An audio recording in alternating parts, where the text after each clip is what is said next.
Welcome to this episode of The Heart of the Matter. Today we're talking about good governance, and this is in the prelude to our general elections as a nation. Presenting with me on today's episode is my co-producer or co-host, Mr. Opuiyo Oforiokuma. He will introduce the program and introduce our guest speakers. Over to you, Opuiyo. Thank you very much, Pastor Wale. Today we definitely want to get to the heart of the matter concerning good governance with Nigeria. And before I introduce the guests who are also with us, I just want to set some context around where we are as a country. You know that Nigeria is a country that, to all intents and purposes, defies logic. Amidst severe poverty and insecurity, this is a country at the same time that is imbued with a vast array of natural resources, wealth, human capital, etc. And you know, this is an anomaly, you know, that in such a nation with so much potential, we have a lack of governance. And there's certain values that when you look at other countries around the world are tenets of good governance. And today we're going to examine where Nigeria fits in that. We're going to be asking our guests to give us their unabashed views about it. Firstly, on my left-hand side is Bala Zakka, who is a public affairs analyst. And on my far left is Comrade Declan Ihekaire, who is an activist for good governance. So welcome, gentlemen, to the show. Thank you. First thing, if I can start with you, Bala, could you just give us a brief intro to who you are and what your experience is? My name is Bala Zakka. Like you said, I'm from Kaduna State, and I had my primary and secondary school education in Borno State, where we have the insecurity today. Then I had my tertiary education in the southern parts of the country, and I'm based in Lagos today. I'm a practicing petroleum engineer, and I'm also a chartered accountant. It's very interesting background. So we trust you're going to bring a lot of that. What then took you into this interest in good governance? Well, one thing I notice about when you talk about good governance, you basically will be talking about the aggregation of indices that will make a whole. What are these indices? You have to talk about political index, religious index, educational index, health index. By the time you have this aggregation, then you definitely will expect that somebody that has the coordinating power, right? In this case, a leader, because when you say somebody is a leader, really, a leader is actually supposed to be the servant of the people. So you bring your views, he brings his views, she brings her views, he coordinates them. But he must have what we call the firepower, the ability or the capacity and capability to do what? Coordinate them and lead the people.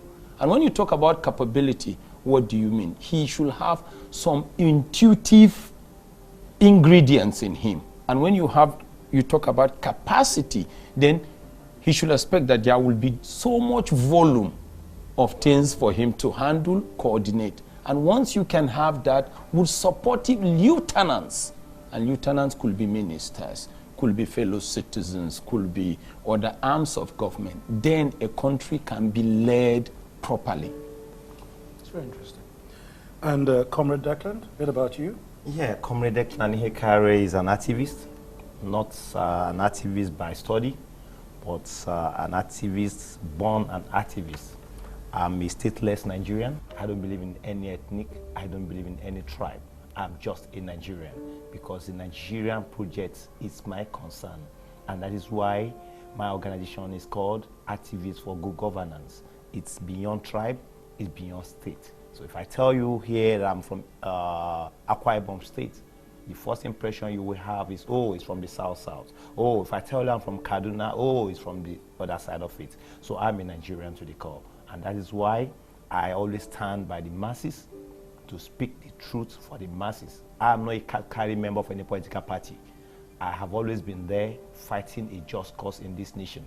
By the special grace of God, the tricycle you're seeing operating freely in Lagos State today, I fought that struggle when Lagos State was to ban tricycle or to restrict tricycle from operating in certain places in this state. The last school fee reversal, I was instrumental to that total reversal, not reduction, total reversal. By the grace of God, His Excellency Babatola Fashola was a good friend of mine. So I've always been there for the truth and nothing but the truth. And I only believe that the truth will always set Nigeria free, because we've got everything it takes to be great. Just recently, I came back from Israel, and an Israeli was telling me, say, oh, you guys are from Nigeria? I said, yeah. So you've got everything, but you've got bad leadership, and I believe him so much. So the first thing I want to do now is, let's look at some of the principles of good governance. For example, the existence of fair elections and participation of the citizenry. Bala, let me start with you. What's your perspective around where Nigeria is currently today in context of this principle? And what, if any, changes need to be made to improve things in Nigeria? Well, today Nigeria is approaching a crossroad between hope and despair, between holding on and breaking down. That's the stark reality. But if we want to go forward, and you're talking about a democratic dispensation, then the coin has to be a whole. And that simply means even if you have a credible election, if you don't have a credible candidate, you're not going to have a total coin. That's it.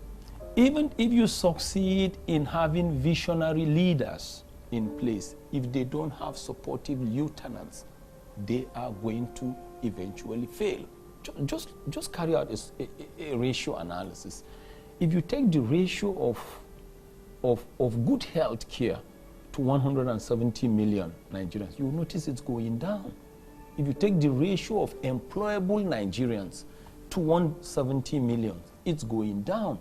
If you take the ratio of good education or security to 170 million, it's going down. And that simply tells you that we need a leader that will be supported to make sure Nigeria is on the path of progress. We don't need people who will be morally bankrupt and probably be suffering from moral insolvency to lead this country. Thank you. Can I just go to you, Comrade? Talking about fair elections. We've just recently had the postponement of an election. What is your take? What is your assessment of the reasons given for the postponement of the elections? Yeah, interesting, Pastor. But you see, from my own constituency, because I represent the masses of this nation, the postponement is uncalled for.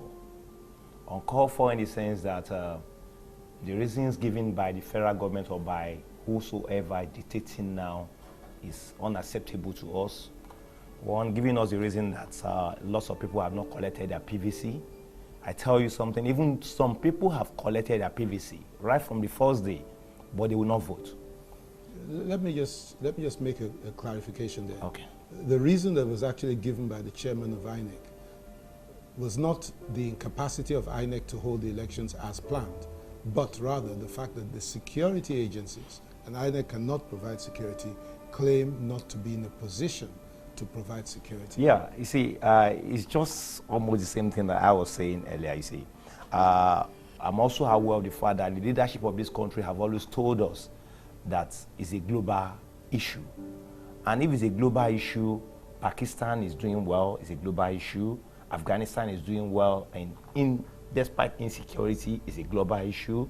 Iraq, Iran is doing well, despite the insecurity, is a global issue. I don't see why in this current Nigeria that the insecurity thing, the Boko Haram thing, is known to be a global issue. You see, it could have been very dangerous if the leadership of this country hadn't accepted the fact that the Boko Haram threat we're having in this nation is a global issue.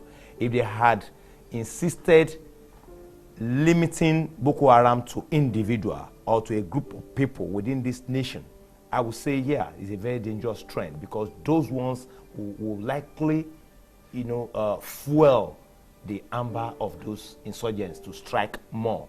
But if it's a global issue, then we should see it from a global perspective. If I may sort of stare us a little bit, I'm conscious that we're straying into the depths of security issues. Firstly, we don't have any representatives from the security fraternity here. Correct. So they can't quite replicate, and if we're not careful, we're speculating. But it's an open question, what happens in 6 weeks. Let me take this to another principle of good governance, which is probably a good segue from this earlier discussion, which is about transparency in government. And some might even talk about corruption. Even some of the things you've suggested may be bordering on transparency. So Bala, what's your view around where we are today regarding transparency and corruption? Well, generally, I don't expect a perfect government anywhere, but I expect a realistic government. And when you talk about a realistic government, what you simply means is in the interest of national cohesion, right? First thing you need to do when you talk about transparency is don't be scared to have what we call an integrative or an inclusive government. An inclusive government simply means you can actually defeat me in an election. But if within my team or my camp or my party, you find out that there are people that have the creativity, the intuitive integrity to perform in a given sector of the economy, you just need to give them a chance. What many of us have noticed with emerging democracies generally is they practice the politics of total exclusion, the politics of vengeance, and the politics of emasculation. That's not decent.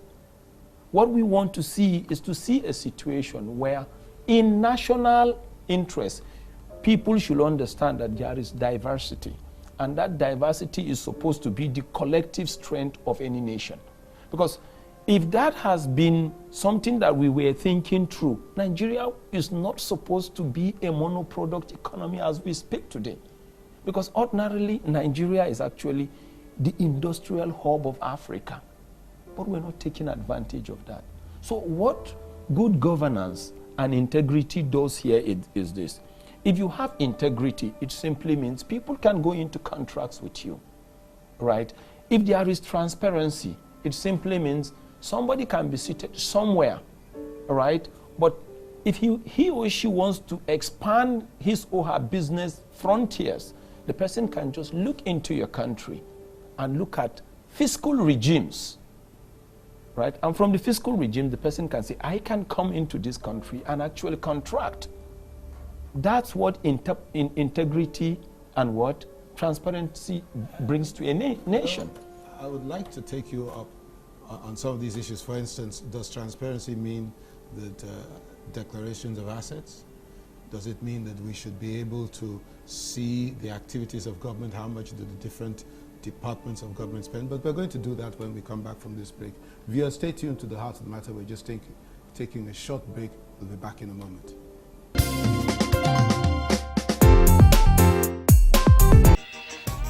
Watch your favorite Heart of the Matter episodes online at www.theheartofthematter.tv. Also, check out exciting behind-the-scenes photos. Leave your comments and like us on Facebook.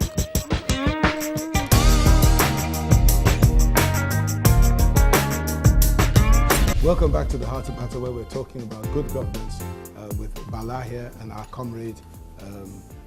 We were talking about transparency and corruption.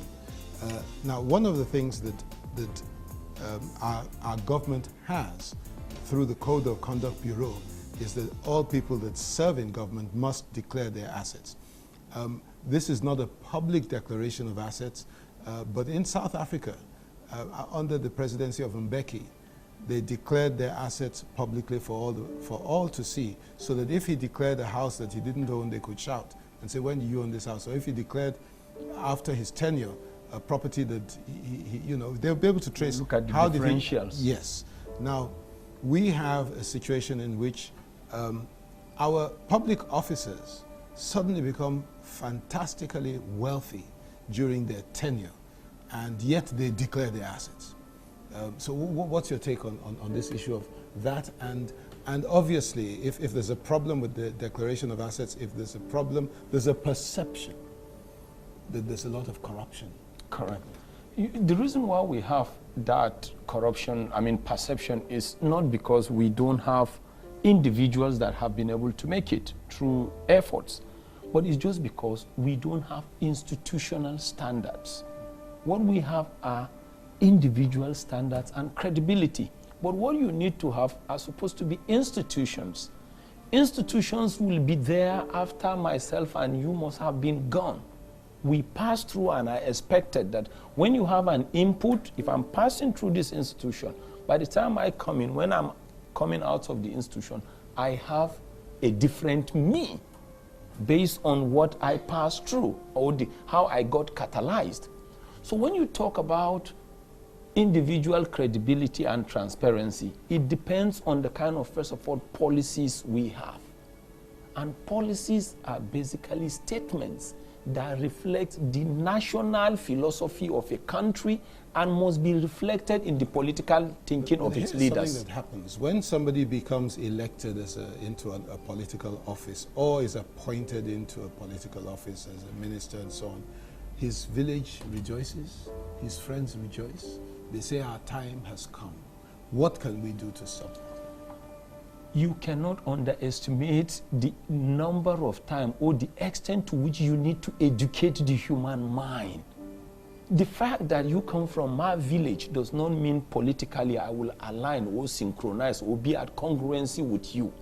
And that is why we most of the time we give example of pilots. If I board a plane from city A going to city B, all I wish and pray for is that that pilot should have the intellectual capability, the experience, the management capability, and all the intuitive capability to land me in my destination. His tribe becomes immaterial. In fact, his religion becomes immaterial. His age becomes immaterial. If we see leadership from that context, then I will bother less about who is there. Yes, I bother less about who is flying the plane, but if I insist that somebody who is my relation is the one that will fly the plane, what if he doesn't have enough flying hours? What if he is not good?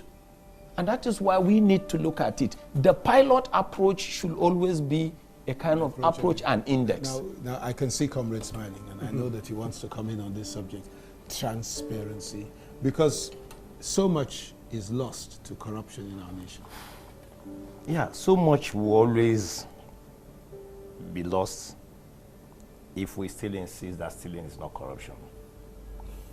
So much more will be lost. You see, it's all about leadership. You could have institutions. For instance, in Nigeria, we have institutions to fight corruption.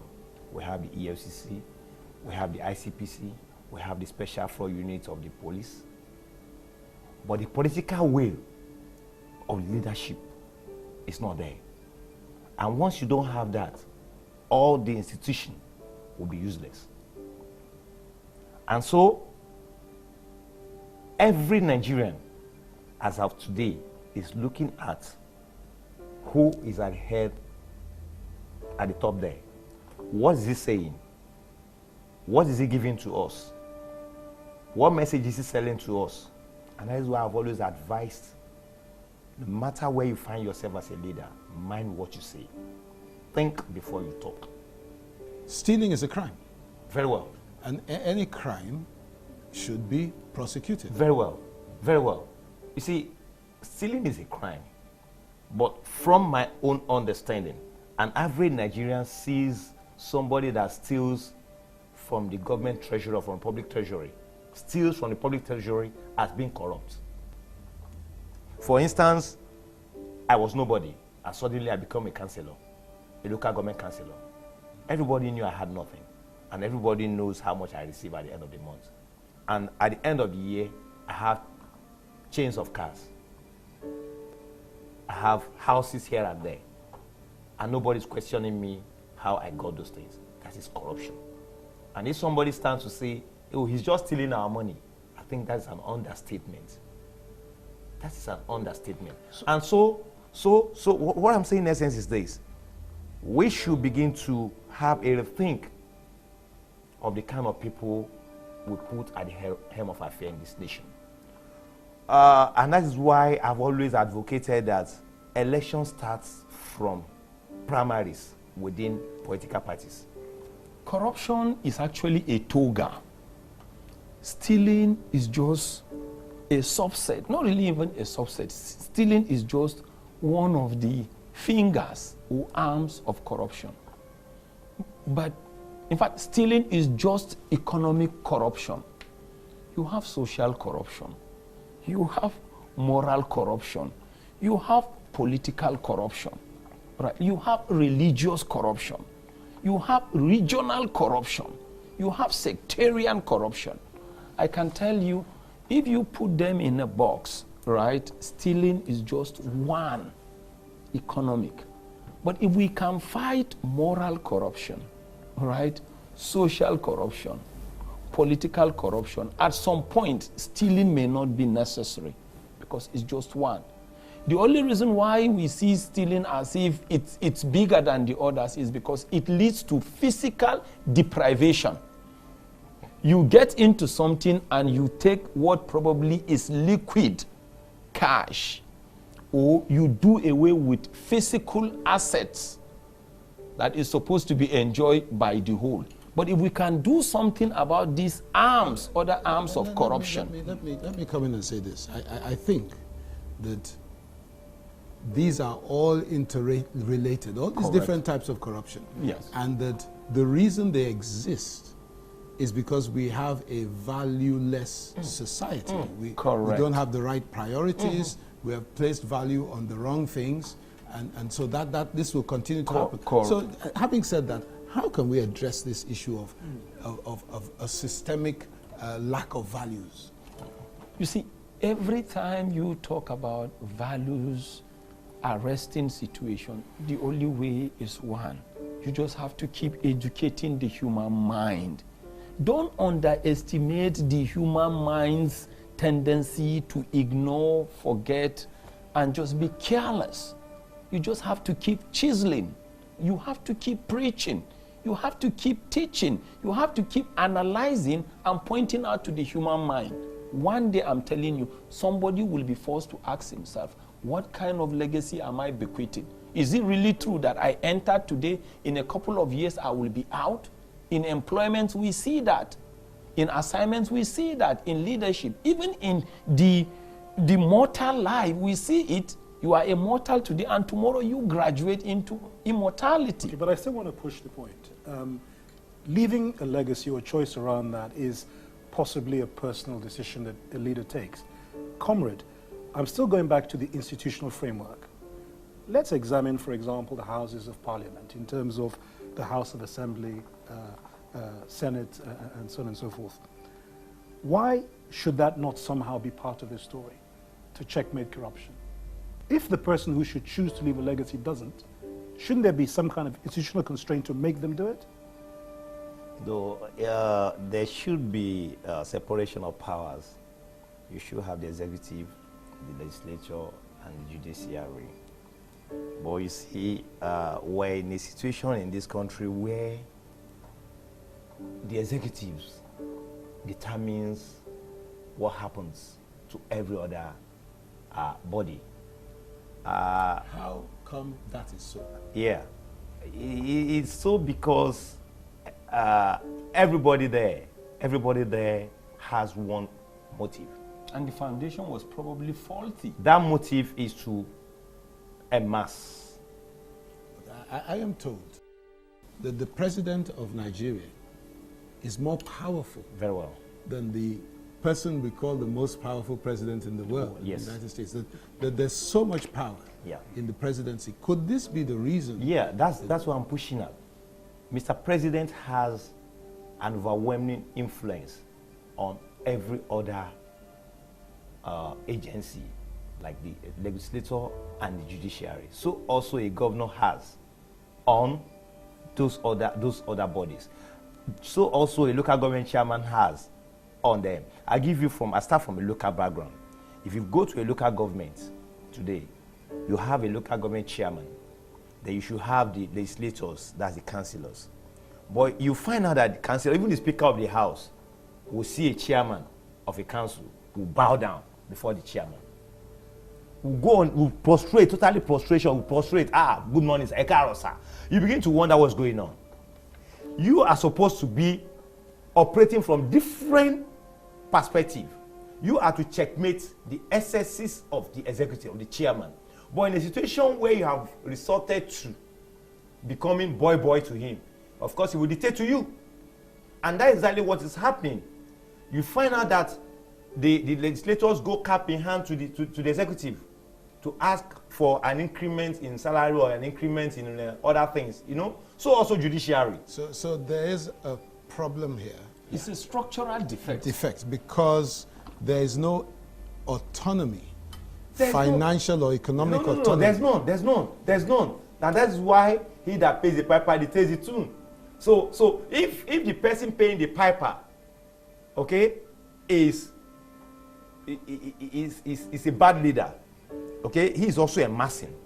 You don't expect those that are to check not to amass. They are all barao. We're going to have to round it up there because we've had a very stimulating discussion today, Pastor Wale. What we'll do, though, in the next 1 minute, we'll give each of you half a minute. If there's any final points you want to pass on to our audience today, dealing with the heart of the matter of this issue about good governance. Bala, 30 seconds. Well, our diversity is supposed to be our strength.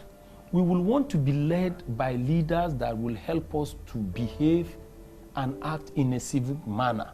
We want to make sure we sing one national anthem, and that is unity. And if that is lacking, then Nigeria will be doomed for it. Fortunately, we have the population, right? But that is not enough. If we don't harness other indices, especially our moral approaches, then address issues of corruption, then we are finished. Comrade.